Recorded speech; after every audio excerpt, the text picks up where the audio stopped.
অস্ট্রেলিয়ার ওমান জয়ের মধ্য দিয়ে শেষ হলো বিশ্বকাপ 2026-এর গ্রুপ পর্বের লড়াই। সুপার 8-এর জন্য 8 দল নির্ধারণ হয়ে গেছে তারও আগেই। তবে শনিবার সন্ধ্যায় শুরু হতে যাওয়া সুপার 8 নিয়ে আগেও বেশ সমালোচিত হয়েছে আইসিসি। এখন আবারও নতুন করে মাথা চড়া দিচ্ছে সমালোচনা। এর মূল কারণ হলো প্রচলিত নিয়ম নয়। আইসিসি গ্রুপ বানায় দল দেখে নিজেদের খেয়াল খুশি মতো। যেমন বিশ্বকাপের আগে যখন টুর্নামেন্টের সূচি প্রকাশে আসে তখনই দেখা যায় যে প্রতিযোগিতা শুরু হওয়ার আগে থেকেই তারা বিভিন্ন দলকে বাছাই করে রেখেছিল। আর আইসিসির এমন খামখেয়ালির প্রতিদান এখন দিতে হবে দুইটা গ্রুপ চ্যাম্পিয়ন দলকে। ভালো ক্রিকেট খেলার কোনো অ্যাডভান্টেজই পাবে না দুইটা দল।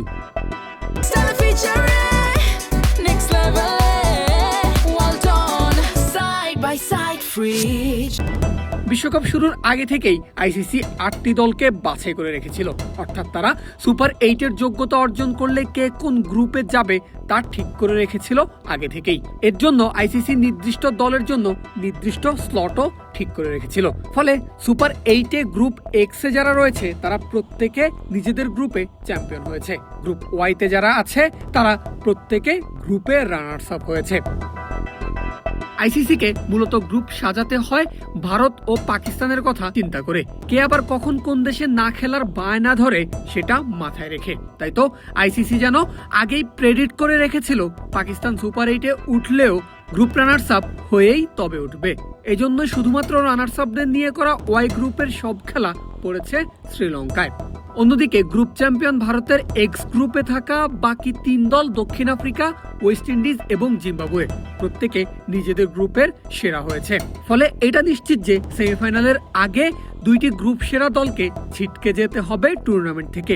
একই নিয়মে দ্বিতীয় হওয়া 2 দলের কাছে রয়েছে নিশ্চিত সেমিসহ ফাইনালে ওঠার সম্ভাবনাও।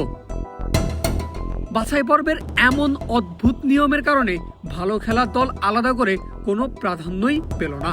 আইসিসি অবশ্য যুক্তি দিয়েছে নিজেদের মতো করে। তাদের দাবি সাংগঠনিক সমস্যার কারণেই এমন করতে হয়েছে।